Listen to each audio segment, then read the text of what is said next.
नमस्कार दोस्तों आप लोगों का ग्रुप डी का एग्जाम महज कुछ ही दिन बचा है और हम उम्मीद करेंगे कि आप लोग तैयारी भी अच्छे खासे सही ढंग से कर रहे होंगे।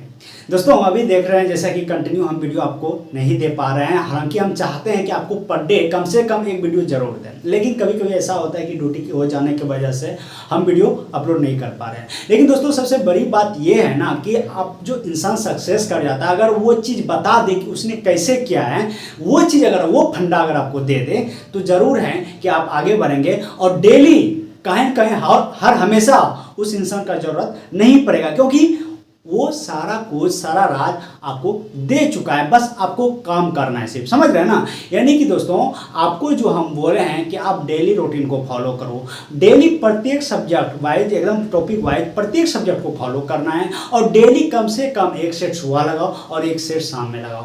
दोस्तों ये चीज़ जब आप करते हैं आप धीरे धीरे अपने अंदर देखेंगे एक ऊर्जा का लेवल जो होता है स्तर वो बढ़ना चालू हो जाएगा और कहीं जो आत्मविश्वास नाम का चीज़ होता है वो आपके अंदर आ जाएगा। दोस्तों भगवान भी ऊपर वाले भी तभी साथ देगा जब आपको खुद को विश्वास होगा। समझ रहे हैं ना?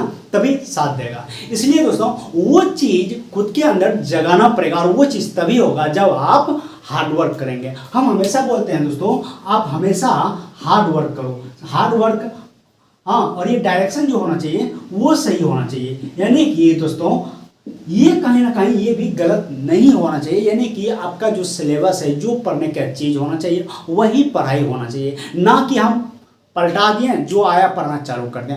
वो भी कहीं कहीं आपका जो है समय तो बर्बाद करता ही है और वो आपको भी बर्बाद करता है। दोस्तों अभी जो आपका है मतलब कि हम जैसा कि आप लोग को हम बोले थे थोड़ा मैथ का लेकर के हम आते हैं, तो आप लोगों ने बोले हैं कि नहीं मैथ को लेकर के आइए, ठीक ना। तो उसमें जो मेंसुरेशन का एक चैप्टर है आज एडवांस मैथ लेकर के आए हैं, ठीक ना। हम मेंसुरेशन का आज एक चैप्टर स्टार्ट करने वाले हैं, इसमें क्षेत्रफल है, क्षेत्रमिति, परिमाप, ये सब हम लोग पढ़ेंगे, ठीक है। दोस्तों अभी हम आपको यही कहेंगे, अगर आप किसी से अभी घूमना ज़्यादा है, आपका ये घूमने का आदत है या शादी ब्याह पार्टी में ज़्यादा जाते हैं, अभी वो आपको बंद कर देना चाहिए। समझ रहे हैं ना? वो सारे चीज़ अभी आप इग्नोर कर दीजिए और पूरी तरह से अपने काम पर फोकस कर दीजिए, क्योंकि देखो हमेशा मौका जो है बार बार नहीं मिलता है। जो ये मौका मिला है आपको, ये मौका को मत गवाइए, क्योंकि देख रहे हो ना जो एलपी का जो हम जिस मतलब कि जिससे 18 का वैकेंसी में जो हम सिलेक्शन हुए हैं और जो लड़का नहीं हो पाया, देखो अब पता नहीं उसको अगले बार मौका जो मिलेगा वो कितने साल बाद, यानी कि देखो उसको वेट कितना कर पा रहा है और हम यहाँ पर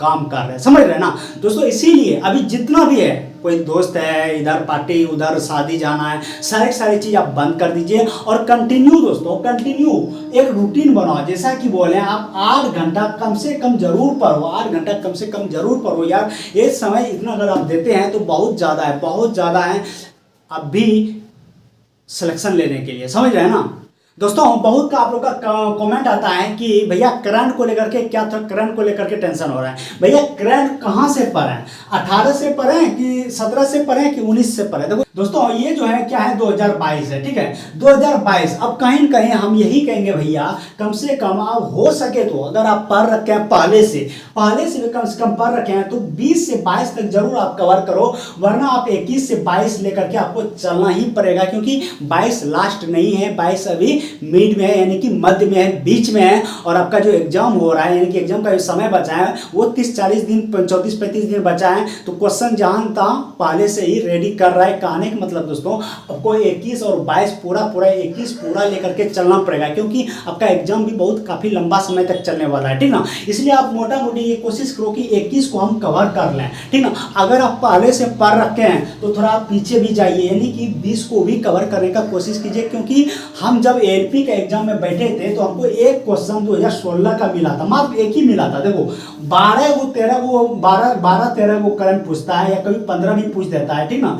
तो जिसमें से एक क्वेश्चन हमको 2016 का मिला था। दोस्तों अब एक क्वेश्चन यहाँ पर बोलेंगे क्या दो एक क्वेश्चन, चलो बात वो नहीं है, बात यहाँ ये है ना कि भैया जो क्वेश्चन आप छोड़ के आते हैं ना, जो क्वेश्चन आप छोड़ के आते हैं और जो क्वेश्चन लड़का वो करता है उसी का रिजल्ट होता है। तो क्यों जानते हैं? क्योंकि ये एक क्वेश्चन जो है कितना का रिजल्ट गिराएगा और एक क्वेश्चन कितना का बनाएगा कहना मुश्किल है, क्योंकि आप इसको छोड़ देते हैं। देखो जो क्वेश्चन हार्ड रहता है कहने मतलब थोड़ा सा डिफिकल्ट रहता है, हार्ड तुम नहीं पूछ सकते, थोड़ा सा बहुत डिफिकल्ट कहने मतलब देखो 2016 का करंट सोचा हुआ कोई पढ़ेंगे नहीं। लेकिन अगर आपके पास समय है, अगर आपने पहले ये सब कवर करके रखे हैं, 20, 21, 22 ये सब कवर रखे हैं, तो हम 19 में भी घुस जाएंगे। क्योंकि देखो करंट में भी कुछ ऐसा क्वेश्चन होता है जो जीके में कन्वर्ट हो जाता है, ठीक है ना। तो जैसे खेल से रिलेटेड क्वेश्चन सब हो जाता है, ऐसे पूछ देगा यहीं पर 2016 के बारे में, आईपीएल से रिलेटेड क्वेश्चन पूछ देगा, तो क्या करेंगे, आप तो कुछ कर नहीं सकते हैं। कहने का मतलब दोस्तों, अगर आपके पास समय है, आप पढ़ के रखे हैं, ये सब कवर किए हुए हैं, तो थोड़ा पीछे भी चल जाइए, वहाँ से भी आप उसको कोशिश कीजिए कवर करने का, समझ रहे ना। और वही क्वेश्चन को जो लड़का छोड़ के आता है, उस क्वेश्चन को जो आप करेंगे जरूर आपका रिजल्ट बनेगा, ठीक ना। इन चीज़ों पर आपको ज़्यादा से ज़्यादा फोकस करना चाहिए, ज़्यादा से ज़्यादा। हम हमेशा बोलते हैं, हमेशा बोल रहे हैं दोस्तों, 100 क्वेश्चन में 40-50 क्वेश्चन ऐसे होते हैं जो नॉर्मल होते हैं, जहाँ पर थोड़ा बहुत पेन चलता है, दिमाग चलता है, लेकिन बाद की जो क्वेश्चन आने लगती है, वो जो लड़का करता है, क्रैक करता है, उसी का रिजल्ट होता है, ठीक है। इसलिए हमेशा हमेशा कोशिश करो उस क्वेश्चन को टच करने का। दोस्तों आज जैसा कि बोले, हम लोग क्या पढ़ेंगे, क्षेत्रमिति। हाँ, जब क्षेत्रफल और परिमाप आता है, मेंसुरेशन एक चैप्टर है, ठीक है ना। इसमें जो देखो क्षेत्रफल क्या होता है, क्षेत्रफल आप लोगों को पता होगा कि कोई भी आकृति जब कोई एक जगह घेरती है, जो जगह घेरती है, इसी को हम क्षेत्रफल बोलते हैं। चाहे वो त्रिभुज हो या इस आकार का हो, यानी कि आयत का हो, या फिर वृत्त का आकार का हो। कहने मतलब जो आकृति वो जगह जो घेर लेता है, उसी को हम लोग क्या बोलते हैं, क्षेत्रफल बोलते हैं। इसमें नो डाउट है, ठीक है। इसको क्या बोलते हैं, क्षेत्रफल बोलते हैं। परिमाप क्या होता है, परिमाप होता है दोस्तों, जैसे कि ये एक फिगर है, ठीक है, ये एक फिगर है, इसका जो कुछ ना कुछ इसका लेंथ होगा, कुछ ना कुछ इसका लेंथ होगा दोस्तों, ठीक है। अब जो लेंथ है यहाँ वही होगा, ये वही होगा, ये इस चारों लेंथ को जब हम जोड़ देते हैं तो वो कहलाता है परिमाप। कहने का मतलब दोस्तों, जो आकृति है उसका जो लंबाई है, मतलब कि बाहरी भुजा जो है, इसका जो भुजा है, हाँ, यानी कि साइड है, इसका जो साइड बोल सकते हैं, उसको अगर हम सारे साइड को जोड़ देंगे, जो मेरा वैल्यू निकलेगा वही कहलाता है परिमाप, ठीक ना, वही कहलाता है परिमाप। तो वो त्रिभुज में दोस्तों हम लोग पढ़ते हैं, जैसे त्रिभुज तो कई प्रकार के होते हैं, लेकिन त्रिभुज क्या होता है पहले उसको देखना है हमको, ठीक है दोस्तों। त्रिभुज कहता है कि 3 भुजाओं, ठीक है ना, 3 भुजाओं से घेरे हुए समतल भाग को त्रिभुज बोलते हैं, ठीक है ना। त्रिभुज में त्रिभुज मतलब 3 भुजा होता है, और क्या होता है दोस्तों, इसमें 3 भुजाओं के द्वारा जो भाग घिरे होते हैं उसको हम त्रिभुज बोलते हैं। और इस तीनों भुजाओं के द्वारा जो कोण बना, इस तीनों कोणों का योग होगा, वो कितना होगा, 180 होगा, इसमें कोई डाउट नहीं है। तो दोस्तों इसमें हम बोल सकते हैं अंतः कोणों का योग, त्रिभुज के अंतः कोणों का योग, हाँ, अंतः कोणों का, त्रिभुज के अंतः कोणों का योग जो हुआ वो 180 डिग्री होगा। और बाह्य कोणों का योग अगर बात करें, बाह्य कोणों का योग वो कितना होगा दोस्तों, वो होगा 360 डिग्री, ठीक ना। बाह्य कोण का मतलब दोस्तों, एक कोण यहाँ बनेगा, ठीक है, एक कोण यहाँ बनेगा, और एक कोण दोस्तों यहाँ बनेगा। इस बाह्य कोण का जो योग होगा वो 360 डिग्री होगा, ठीक है। अब आइए आगे थोड़ा सा त्रिभुज में हम लोग पढ़ते हैं कि दोस्तों त्रिभुज कई प्रकार के होते हैं। इसमें हम लोग पढ़ेंगे समबाहु त्रिभुज। समबाहु त्रिभुज क्या होता है, थोड़ा सा इसके बारे में देखते हैं। समबाहु, बाहु मतलब क्या होता है दोस्तों, भुजा। सम मतलब इक्वल, यानी कि सब प्रत्येक भुजा जो है वो अपने आप में बराबर है। यानी कि दोस्तों ये ए हो गया, ये बी हो गया, ये सी हो गया। यहाँ पर कितने भुजा है, 3 भुजा। क्या कर रहा है, सम मतलब इक्वल, यानी कि दोस्तों ये तीनों अपने आप में बराबर है। ये ए है, ये भी ए है, ये भी ए है। और जब भुजा बराबर होता है तो भुजा के सामने का जो कोण होता है वो सब बराबर होगा, यानी कि ये x होगा, ये x होगा, ये x होगा। यानी दोस्तों समबाहु त्रिभुज के प्रत्येक कोण जो होगा वो कितना होता है, 60 डिग्री, यानी कि प्रत्येक कोण वो 60 डिग्री हो गया।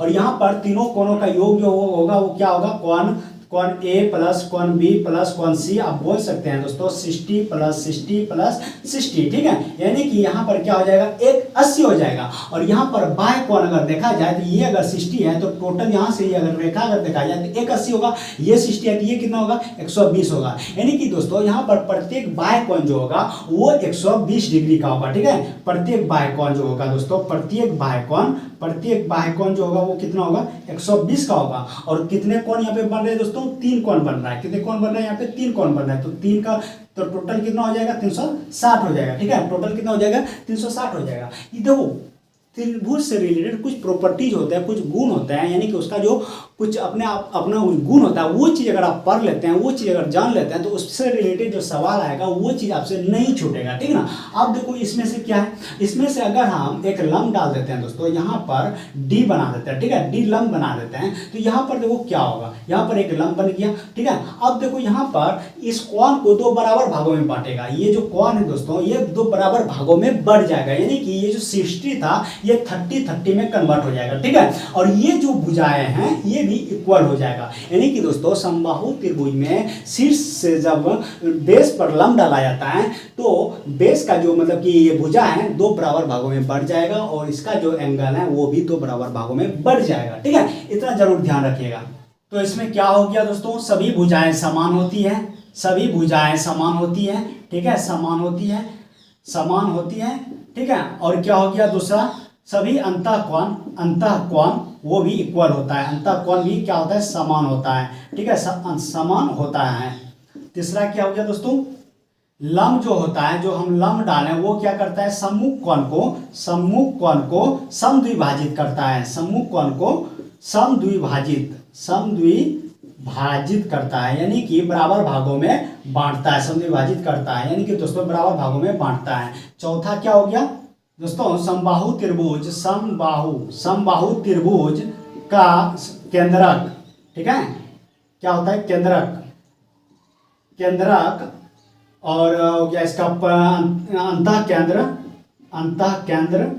अंतःकेंद्र और परिकेंद्र, ठीक है, अंतःकेंद्र, परिकेंद्र और लंब केंद्र, हाँ लंब केंद्र सब एक ही बिंदु पर होता है, सब एक ही बिंदु पर होता है, ठीक है, एक ही बिंदु पर होता है, ध्यान रखिएगा, होता है। ये जो है एग्जाम में कई बार पूछा भी जाता है कि समबाहु त्रिभुज का जो केंद्रक होता है, केंद्रक, अंतःकेंद्र, परिकेंद्र, लंब केंद्र सब एक ही बिंदु पर होता है। कैसे होता है थोड़ा सा इसको हम लोग फिगर से समझेंगे, ठीक है, थोड़ा सा इस पर फिगर बनाते हैं एक हम, ठीक है। देखो ये एक त्रिभुज हो गया, ठीक है, एक त्रिभुज हो गया दोस्तों, इसके अंदर में हम एक वृत्त बनाते हैं, ये ए हो गया, ये बी हो गया, ये सी हो गया, इसके अंदर में दोस्तों एक हम वृत्त बनाते हैं, ठीक है। ये वृत्त जो है त्रिभुज के तीनों साइड को छू रहा है, इन तीनों भुजाओं को छू रहा है और एक बाह्य वृत्त बनाते हैं, ठीक है, एक बाह्य वृत्त बनाते हैं, एक बाह्य वृत्त बनाते हैं। ये जो है क्या कर रहा है, पर त्रिभुज के तीनों कोनों को, इसका जो वृत्त का साइड है त्रिभुज के तीनों कोनों को वो टच कर रहा है। अब दोस्तों यहाँ पर देखा जाता है कि इसका जो केंद्र हुआ, हाँ यहाँ से इसका कुछ न कुछ सेंटर होगा और यहाँ से इसका कुछ न कुछ सेंटर होगा, यानी कि दोस्तों वही कह रहा है कि त्रिभुज का जो अंतःकेंद्र मतलब जो अंदर में वृत्त है इसका जो केंद्र है और परिकेंद्र मतलब बाहर का जो वृत्त है इसका जो केंद्र है ये एक ही जगह पे होता है। और यहाँ पे क्या है, केंद्रक का मतलब दोस्तों आप लोग पढ़े होंगे, यहाँ से इस पर लंब डाला गया, यहाँ पर ये सेंटर से गुजरेगा, यहाँ पर इस पर लंब डाला गया, ठीक है, यहाँ से इस पर लंब डाला गया, ठीक है, ये क्या हो गया, केंद्रक हो गया, जिसको जी से डिनोट किया जाता है दोस्तों। ये भी एक ही सेंटर पर होता है, ठीक है, केंद्रक हो गया, अंतःकेंद्र हो गया, परिकेंद्र हो गया और लंब केंद्र। दोस्तों ये जो लंब यहाँ से डाला गया और इसका भी केंद्र, तीनों एक ही सेंटर पर यानी एक ही बिंदु पर होता है। इसलिए ध्यान रखिएगा कि समबाहु त्रिभुज का केंद्रक, अंतःकेंद्र, परिकेंद्र, लंब केंद्र सब एक ही बिंदु पर होता है, ठीक है। अब रह गया दोस्तों यहाँ पर इसका कि इससे रिलेटेड जो सवाल और पूछे जाते हैं, जैसे कि इसका क्षेत्रफल। तो दोस्तों क्षेत्रफल क्या होगा, समबाहु त्रिभुज का क्षेत्रफल क्या होगा दोस्तों, क्षेत्रफल क्या होगा इसका, समबाहु त्रिभुज का क्षेत्रफल √3/4 इंटू भुजा स्क्वायर, ठीक है। समबाहु त्रिभुज का क्षेत्रफल जो होगा वो क्या होगा, ये ए है, बी है, ये सी है दोस्तों, भुजा क्या है इसका ए है, ठीक है, यहाँ क्या है, ये ए क्या है, भुजा है, √3/4 इंटू भुजा स्क्वायर। अगर इसका परिमाप पूछा जाए दोस्तों तो परिमाप में आप बोलेंगे 3 हो जाएगा,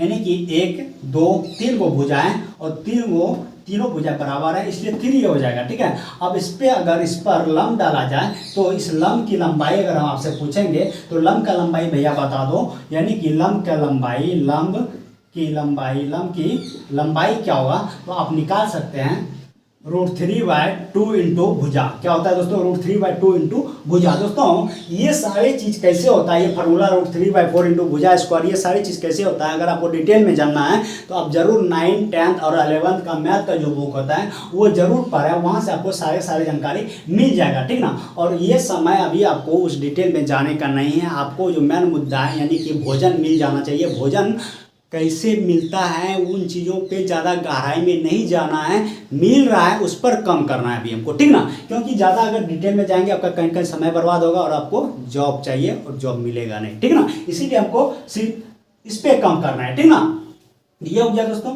अब देखो यहाँ पर एक फिगर बनाए थे अंतःकेंद्र, यानी कि अंदर में एक वृत्त था, इसका कुछ न कुछ रेडियस होगा, तो छोटी आर हो गया। एक बाय में वृत्त था, इसका कुछ ना कुछ रेडियस होगा, तो ये बड़ी आर हो गया, ये बड़ी आर हो गया। ठीक है, अब इसका कुछ ना कुछ रेडियस कैसे निकालोगे, ठीक ना, तो इसके लिए भी होगा दोस्तों अंतःवृत्त की त्रिज्या, अंतःवृत्त की त्रिज्या, ठीक है, अंतःवृत्त की त्रिज्या यानी कि छोटी आर बराबर होता है दोस्तों a/2√3। क्या होता है, a/2√3। ठीक ना, अगर यहीं से हम पूछेंगे भैया बताओ भुजा क्या होगा, अगर भुजा की बात करें तो भुजा को दोस्तों पलटा दो यहाँ पर, तो r यहाँ पर हो जाएगा, हाँ r को हम पीछे कर देते हैं, 2√3 इंटू आर हो जाएगा। क्या हो जाएगा, 2√3 इंटू आर हो जाएगा। ठीक ना, यहाँ से आप भुजा भी निकाल सकते हैं। उसी तरह दोस्तों थोड़ा हम इसको मिटाते हैं थोड़ा हम, ठीक है, या फिर हम यहाँ पर लिख सकते हैं बाह्य वृत्त की त्रिज्या दोस्तों, हाँ बाह्य वृत्त की त्रिज्या यानी कि दोस्तों बड़ी आर बराबर क्या हो जाएगा, थोड़ा इसी को मिटाना पड़ जाएगा। ठीक है, बड़ी आर बराबर क्या हो जाएगा, a/√3। ठीक है, देखो यहाँ पे कंफ्यूज मत होना, छोटी आर बराबर होगा अंतःवृत्त की त्रिज्या बराबर a/2√3, इसमें सिर्फ 2 लग जाएगा। ठीक ना, और इसमें a/√3। ठीक है, यहाँ पर भी अगर भुजा की बात करें तो भुजा को इधर रख दो, इसको इधर ला दो, यानी कि √3 इंटू आर हो जाएगा। ठीक है, ये देखो क्वेश्चन पूछा जाता है 99.9% चांस आता है आपसे पूछने का, और पूछा ही जाता है। ठीक ना, ऐसे सवाल जो आप बनाते हैं आपको सेट में भी देखने के लिए मिल जाएगा। अगर आप ग्रुप डी का सेट अभी बना रहे होंगे उसमें जरूर है कि आपको ये सवाल मिलेगा ही मिलेगा। तो दोस्तों इस सब सवाल पर काम कीजिए, वीडियो ज़्यादा लंबा हो गया, इतना ही रहने देते हैं। ठीक ना, ये सारे जो भी चीज़ बताएं इस पर जरूर सवाल बनाइए, इससे रिलेटेड सवाल को खोज के बनाइए। और हमेशा बोल रहे हैं दोस्तों आप एक सेट मॉर्निंग में लगाओ दोस्तों, अगर आपको सफल होना है एक वो मॉर्निंग में लगाओ दोस्तों, और एक वो इवनिंग में लगाओ, और इसका एनालिसिस जरूर करो, आप जरूर आगे बढ़ेंगे। एनालिसिस करने का मतलब दोस्तों ये हो जाता है कि जो चीज़ आप नहीं जान रहे वो चीज़ आप सीखें, जब तक आप दिमाग की बत्ती को नहीं जलाएंगे आप सर्च ही नहीं करेंगे। सर्च करने के लिए ये जरूरी होता है कि आप उन चीज़ों को, कुछ नया चीज़ को हमारे माइंड में आना चाहिए, तभी तो आप सर्च करेंगे। तो नया चीज़ भैया तभी आएगा जब आप शेड बनाएंगे तो ओवरऑल सब्जेक्ट पे आपका कवर यानी कि पकड़ बन जाएगा। जब ओवरऑल सब्जेक्ट पर पकड़ बनेगा कोई माय का लाल आपको रोक नहीं सकता है, आपका एग्जाम निकलेगा, ये मेरा दावा है। ये 100% लिख के देते हैं 100% लिख के देते हैं। आप काम करो इस मेथड पर, इस रूल पर, ठीक है। और दोस्तों यही कहेंगे, जो भी कैंडिडेट इधर उधर फंस रहे हैं यानी कि भटक रहे हैं उसको जरूर इस चैनल के माध्यम से जोड़िए, कहने मतलब चैनल को जरूर उस लड़का तो पहुंचा दीजिए, शेयर कर दीजिए। मिलते हैं नेक्स्ट वीडियो, तब तक के लिए जय हिंद।